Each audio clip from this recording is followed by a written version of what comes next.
Welcome back to our channel, Shattered Trust Stories, where we explore the untold stories of relationships, heartbreaks, and the unexpected twists of life. Let's get started. Richard sat in the living room, the glow of the fireplace casting long shadows on the walls. It was supposed to be a peaceful evening. Jasmine, his wife of 30 years, was getting ready for their anniversary celebration. He had planned the evening down to the finest detail, choosing a restaurant with a panoramic view of the city, a romantic setting perfect for their milestone. But as Richard settled into the leather armchair, his thoughts kept drifting to something that had been gnawing at him for weeks: Jasmine's sudden shift in behavior. He had noticed the little changes over the past few months. Her late nights at work had become more frequent.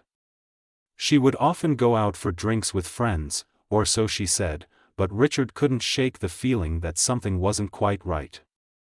He didn't want to be paranoid, but deep down, he couldn't help but feel a growing sense of unease.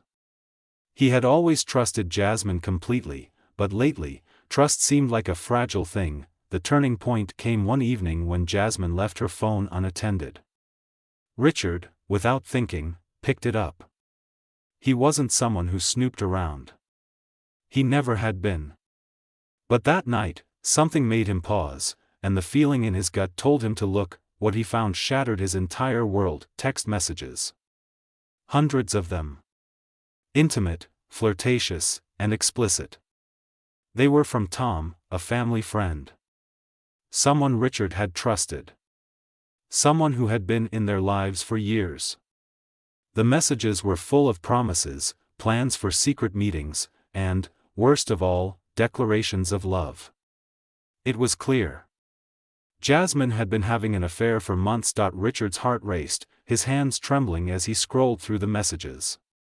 The anger surged, but it was tempered by a deep sadness. He had built his life with Jasmine. They had children together. He never imagined it would all be a lie. Yet there it was, the undeniable proof. He couldn't confront her yet. Not until he was certain. For the next few weeks, Richard took a more cautious approach. He watched. He listened. He hired a private investigator to follow Jasmine, to gather the evidence he needed. The private investigator reported back, confirming Richard's worst fears: Jasmine and Tom were not just having an affair, but they were planning to run away together. The deeper Richard dug, the more disturbing the discoveries became. There were financial transactions that were unexplained, funds that had been moved to offshore accounts, all suggesting a well-thought-out plan to take everything: his wealth, his family, his company, and leave him in ruins. Richard had never imagined that he would be in this position, plotting revenge on his own wife. But now that the truth was out, he couldn't just let it go. He wasn't going to let Jasmine and Tom ruin everything he had worked so hard for. He had built a successful career, a family, and a reputation over the years. But what was it worth if the woman he trusted most had taken it all for granted? The first step in his plan was to gather more evidence. He already had the texts, but Richard knew that wasn't enough. He needed to expose Jasmine's crimes in a way that would leave no room for denial.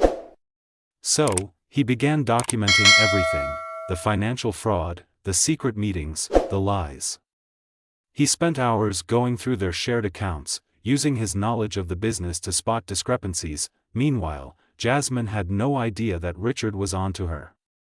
He had kept up the facade of the loving husband, the devoted father. He continued to play the role, all while planning her downfall. Richard knew that timing was everything.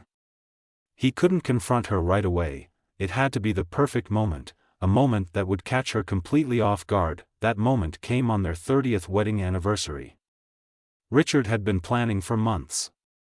He knew that Jasmine expected a celebration, a romantic dinner at a high-end restaurant. She had even suggested inviting Tom along, though Richard had politely refused. He told her it was just for the two of them, a way to rekindle the spark they had lost over the years. What she didn't know was that Richard was preparing something far more devastating. The restaurant was as perfect as Richard had envisioned. The sun was setting, casting a golden hue over the city skyline. It was a beautiful evening, one that Jasmine had been looking forward to. As she walked into the restaurant, her smile beamed with excitement. She had no idea that Richard was about to turn her world upside down. The waiter led them to a private table by the window. The atmosphere was intimate, the soft glow of candles adding to the romantic ambience. Richard had prepared everything. He had arranged for champagne to be brought to the table, and the meal was carefully curated to her tastes. Jasmine, blissfully unaware, took a sip of her drink, smiling at her husband. For a brief moment, everything seemed normal. It was like old times. But Richard knew it wouldn't last. He had been patient, gathering evidence for months, and now was the time to make his move. As the evening wore on, Richard and Jasmine chatted about their children, their past, and their plans for the future. But Richard's mind wasn't on the conversation. He had already rehearsed what he was about to do. Finally, after dessert, Richard stood up, raising his glass to propose a toast. Jasmine looked up, surprised by the sudden shift in tone. Richard's voice was calm, but there was a depth of anger beneath the surface. "Here's to 30 years of marriage," Richard began, his words laced with bitterness.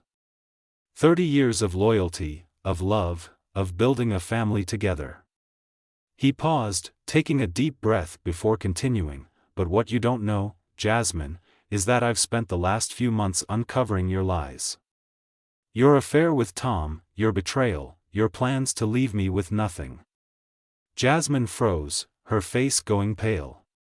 She looked around, as if expecting someone to jump out and reveal that it was all a joke. But Richard wasn't joking. He pulled out his phone and showed her the text messages, her intimate conversations with Tom.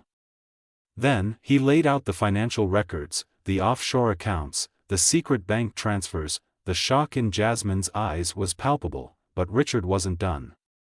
He had one final piece of evidence to present, something that would ensure she could never deny the truth again. "I know everything," Richard said coldly. "And now, everyone will." Jasmine's face turned an ashen color as she tried to process the avalanche of information Richard had just thrown at her. For a moment, it seemed as though she was speechless, her usual quick wit and deflection gone. The glint of betrayal in her eyes was unmistakable, and Richard could see it. She was already mentally preparing for how she could get out of this situation.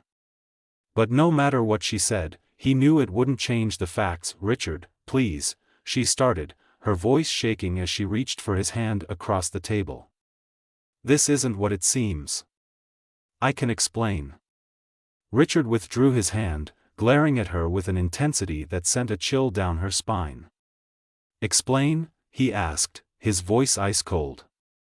"Explain how you've been sleeping with my so-called friend for months. Explain how you've been planning to take everything from me, my company, my money, our kids' future, while pretending everything was fine." Jasmine's face flushed with embarrassment. She opened her mouth to speak again, but the words didn't come. Richard had never seen her this rattled. She was always the one who held control in any argument, but now the tables had turned. Her voice faltered as she tried to piece together a defense, but it was clear that the dam had already burst. Richard leaned back in his chair, surveying her with a calm that unnerved her. "There's nothing left to explain, Jasmine. I've seen the truth with my own eyes. You and Tom had it all planned out, didn't you? You thought I wouldn't find out. You thought you could fool me, manipulate me, and walk away with everything. But here's where that ends." Jasmine blinked rapidly, as if struggling to find the right words. But Richard wasn't waiting for her anymore. He had no sympathy left for her. His mind was made up, and he knew exactly what he had to do. The rest of the dinner was a blur for Jasmine. She tried to regain some control of the situation, offering half-hearted apologies and explanations, but nothing she said could undo the damage. Richard wasn't listening anymore. She had lost him, completely. As the evening drew to a close, Richard signaled to the waiter to bring the bill. When the waiter returned, Jasmine tried once more to reach out to him, but he stood up quickly, cutting her off before she could finish her sentence. "No, Jasmine," he said, his voice firm. "You've lost your chance to speak. Now, you'll listen to me." Richard wasn't going to allow Jasmine to think she could escape this. She had lived in a world of lies for so long, surrounded by people who supported her deception. Now, it was time for the world to see the truth. Over the next few days, Richard meticulously put his plan into motion. The first part of his strategy was exposing Jasmine's financial fraud. For months, he had been going through her hidden accounts, her unexplained withdrawals, and the paper trail that led straight to Tom. There was one transaction in particular that stood out, a massive transfer to an offshore account in a Caribbean tax haven. Armed with this information, Richard went straight to his lawyer. He filed a motion to freeze Jasmine's assets, citing financial mismanagement, fraud, and the fact that she had been using the company's money to fund her affair. The lawyer was shocked by the severity of the case but impressed by the evidence Richard had gathered. They agreed to move forward, setting a plan in motion to have Jasmine's financial accounts seized while she was still reeling from the exposure of her affair. Next, Richard set up a meeting with a private investigator who specialized in gathering information for high-stakes divorce cases. He had already done the hard work of gathering evidence, but now it was time to dig deeper into Jasmine and Tom's lives. The PI was tasked with compiling every shred of information they could find: emails, texts, phone records, anything that would help Richard prove that Jasmine's betrayal was not just emotional, but financially and legally devastating. After a week of investigation, the PI uncovered something that made Richard's blood run cold. Tom, the man Jasmine had been seeing behind his back, had been siphoning money from the company into his personal accounts. What's more, the two of them had been using their positions to cover up illegal transactions under the guise of legitimate business dealings. It was more than just an affair, it was a criminal operation. Now, armed with irrefutable evidence, Richard was ready to confront Jasmine and Tom one last time. But he wasn't going to do it quietly. He wanted them to feel the weight of their actions. The confrontation would come in the form of a family dinner, one that Richard had arranged at a neutral location, a restaurant that Tom frequented, one that he would not suspect would be the place of his undoing. Richard knew that Jasmine and Tom were both too cocky, too confident in their plan, to expect what was coming. They thought they had gotten away with everything. But now it was time for them to pay. As Richard and Jasmine entered the restaurant, Jasmine was still trying to smooth things over, still attempting to win Richard back with her fake apologies and promises of change. But Richard had already moved on. The time for talk was over. Tom was already seated at the table, a smug expression on his face as he looked up at Jasmine. "You two made it," he said, raising his glass. But before he could take another sip, Richard slammed a folder down on the table between them. Tom's face dropped as he looked at the documents inside. They were financial records, payments, transfers, offshore accounts. It was everything Richard had gathered in his months of research. And it wasn't just about the affair. It was about the money they had stolen, the fraudulent activities they had committed, the lies they had built their entire plan on. "Tom," Richard said, his voice cold, "you thought you could take everything from me. You and Jasmine both." He turned to Jasmine, his eyes burning with rage. "But now, it's all coming to light. And you're going to pay for it." The restaurant was quiet, all eyes on them now as Richard's words sunk in. Jasmine's face was ashen. She looked at Tom, her supposed partner, but he was already sweating, realizing the magnitude of what had just been exposed. Richard turned to the waiter. "Call the police," he said simply. "These two need to be arrested." In the aftermath of the exposé, Jasmine and Tom's world unraveled. The police arrived at the restaurant, taking both of them into custody. As they were led away in handcuffs, Richard felt a strange sense of satisfaction. This wasn't about revenge anymore, it was about justice. They had stolen from him, but now they were going to face the consequences of their actions. The public exposure of their crimes made headlines. Jasmine's reputation as a respected businesswoman was destroyed overnight. She was fired from her role in the company she had stolen from, and the company itself suffered immense losses due to the financial fraud that had taken place under her watch. Tom, too, was arrested and charged with multiple counts of financial fraud, embezzlement, and conspiracy, but the toll on Richard wasn't just financial. The emotional damage of the betrayal was something that would take years to heal. Even though he had been victorious in bringing Jasmine and Tom to justice, Richard knew that the pain of what had happened would never fully go away. As the months passed, Richard rebuilt his life. He took control of his company once again, making sure that every decision he made was in the best interest of the business and his children. The process of moving forward wasn't easy, but Richard found solace in knowing that he had stood up for himself. He had reclaimed his dignity, his company, and his future. Eventually, Jasmine and Tom were sentenced to prison, their lives shattered by their own actions. But for Richard, the real victory came not in their downfall, but in his own personal growth. He had learned to trust himself again, to rely on his own instincts and strength. And most importantly, he had learned that no one could take away his self-respect.